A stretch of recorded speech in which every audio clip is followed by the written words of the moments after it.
भी क्यों बदल गई।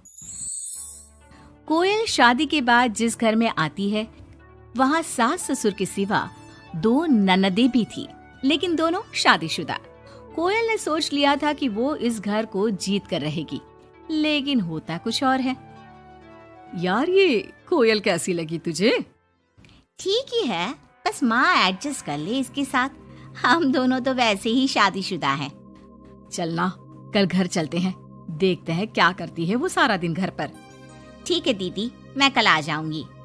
दोनों ननदें मायके आती है, जहाँ पिता बाहर बैठकर पेपर पढ़ रहे थे, माँ अंदर सब्जी काट रही थी और कोयल वो तो कहीं नहीं थी। क्या पापा बाहर क्यों बैठे हैं? बहू ने निकाल दिया क्या? चलिए अंदर देखिए, कैसी लू सी चल रही है। चलिए तो। अरे नहीं नहीं, अंदर लाइट नहीं आ रही है, रोशनी भी कम है और हवा भी नहीं है। मैं तो कहता हूँ तुम दोनों भी जाकर चेयर यहीं लगा लो। क्या माँ, तुम क्यों काम कर रही हो? कहाँ है वो राजकुमारी? अरे सुबह से ही कोयल लगी है, मैंने अभी भेजा है जबरदस्ती कि जाओ जाकर लेट लो। पता नहीं क्यों इतना काम करती है। जब से आई है वक्त पर खाना पीना, वक्त पर दवाई, सब की जिम्मेदारी ले ली है उसने। वो तो हम भी कर रहे हैं ना माँ, अपने ससुराल में सभी को तो करना पड़ता है। उसमें वो नया क्या कर रही है? पापा के सफेद कपड़े कैसे पहले चमकते थे, अब देखो तो कितने मैले कुचैले लग रहे। कौन धोता है?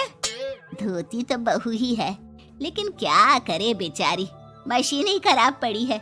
सबके कपड़े हाथ से धोना, उसके भी तो मुलायम छोटे छोटे हाथ हैं। हाँ हाँ, और हम लोगों के हाथों में तो चक्का लगाए ना। अरे बस भी करो माँ। दोनों बहनें माँ बाप को काफी भड़काने की कोशिश करती, लेकिन कोई फायदा नहीं होता। पर कहते हैं ना, बेटी तो बेटी होती है उन लोगों के जाने के बाद। क्या बात है माँ जी, कोई आया था क्या? हाँ, वो तेरी दोनों ननदें आई थी। अरे तुम मुझे उठाया क्यों नहीं माँ? मैं भी मिल लेती ना दोनों दीदियों से। अरे ना बेटा, तभी तो तू सोने गई थी। मैंने उन लोगों को खाना बनाकर खिला दिया, चिंता ना कर। कोयल को सास की बात अच्छी लगती है, वो अंदर जाने लगती है कि सास उसे टोक देती है। बेटा, वो तेरे ससुर जी के कपड़े काफी मैले कुचैले लगते हैं, थोड़ा ठीक से धोया कर। हाँ जी माँ जी। कोयल सास को कुछ नहीं कहती, लेकिन रात में जब पति आता है तो कोयल उससे कहती है, सुनिए, पापा के घर के पहनने वाले कपड़े काफी पुराने हो गए हैं। मैंने कई बार उसे धोया, लेकिन उनमें चमक ही नहीं आती। अगर आप कुछ पैसे देते तो मैं पापा के लिए घर पहनने के लिए नए कपड़े लेकर आऊं। हाँ हाँ कोयल, क्यों नहीं, जरूर। अगले दिन कोयल खाना बनाकर बैठी ही होती है कि छोटी ननद आ जाती है। अरे नमस्ते दीदी, कैसी हैं? आइए बैठिए, मैं आपके लिए नींबू पानी बनाती हूँ, आपको अच्छा लगता है ना? वो माँ कहाँ है?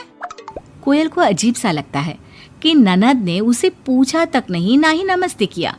सामने से माँ आती है। माँ, वो मैं बाजार जा रही थी तो सोचा आपसे मिलती चलूं। अच्छा माँ, जरा नींबू पानी बना देना, बहुत मन कर रहा है। हाँ हाँ, तू बैठ, मैं बना कर लाती हूँ। कोयल को लगता है कि बेटी है, माँ के हाथ का स्वाद मिस करती होगी। इसमें बुरा मानने वाली कोई बात नहीं है। दीदी, मैं भी बाजार जा रही हूँ, आपके साथ ही चलती हूँ। ननद भाभी दोनों मार्केट जाती है, जहाँ कोयल ससुर जी के लिए कपड़े लेती है।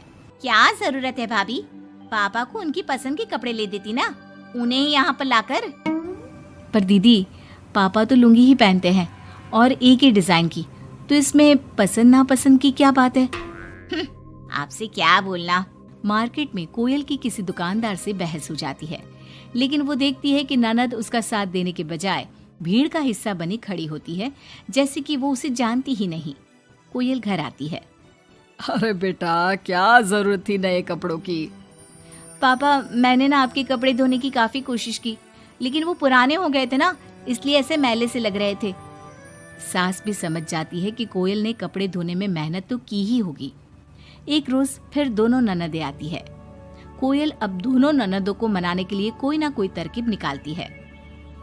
ये साड़ी दीदी को दे देती हूँ, मेरी नई साड़ी है, कम से कम साड़ी देखकर खुश हो जाएंगी। दीदी, ये साड़ी आप ले लीजिए। और छोटी दीदी, मैं आपकी पसंद की पालक पनीर बनाती हूँ, आप लोगों के आने से घर में कितना अच्छा लगता है ना। दोनों कुछ नहीं बोलती।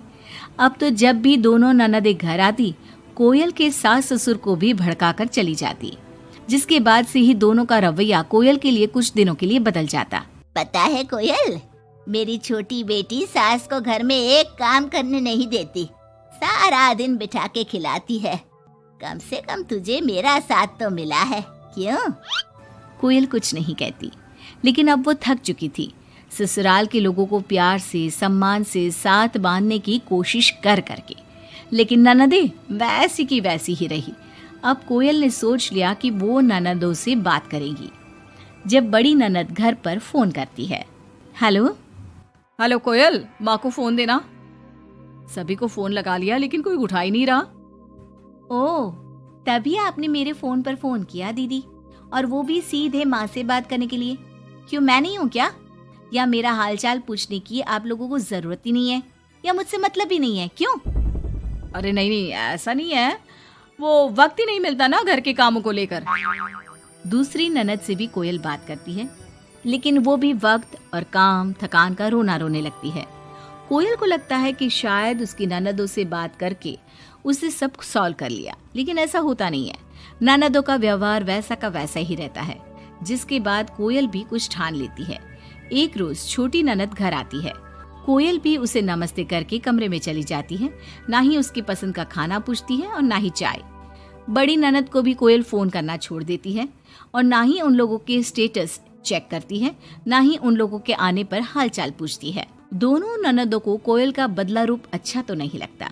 क्या बात है कोयल भाभी, आपको हमारा यहाँ घर आना अच्छा नहीं लगता क्या? लेकिन हम भी क्या करें, मायका है, माँ बाप है, तो आएंगे तो सही ना। वो काम है थोड़ा, मैं अपने कमरे में जा रही हूँ। जो भाभी ननदों के आगे पीछे लगी रहती थी, उन लोगों के खाने पीने से लेकर हर बात का ख्याल रखती थी, उसका बदला रूप दोनों ननदों को अखरने लगता है। क्या बात है कोयल, अब हम लोगों से बात भी ज्यादा नहीं करती, ना ही फोन करती है। वैसे तो आप लोग भी मुझे कभी नहीं पूछती थी ना, आती तो सीधा माँ के कमरे में। फोन में मुझे तब करती जब घर में किसी का फोन ना लगता हो, और करती भी तो सीधे माँ से बात करा दो। मेरे हाथ का ना खाना खाती, ना सीधे मुंह बात करती। तो मैंने भी अपनी दुनिया में जीना सीख लिया है। अब मैं मस्त हूँ और खुश हूँ। नमस्ते। ये बोलकर कोयल वहां से चली जाती है अपनी दुनिया में।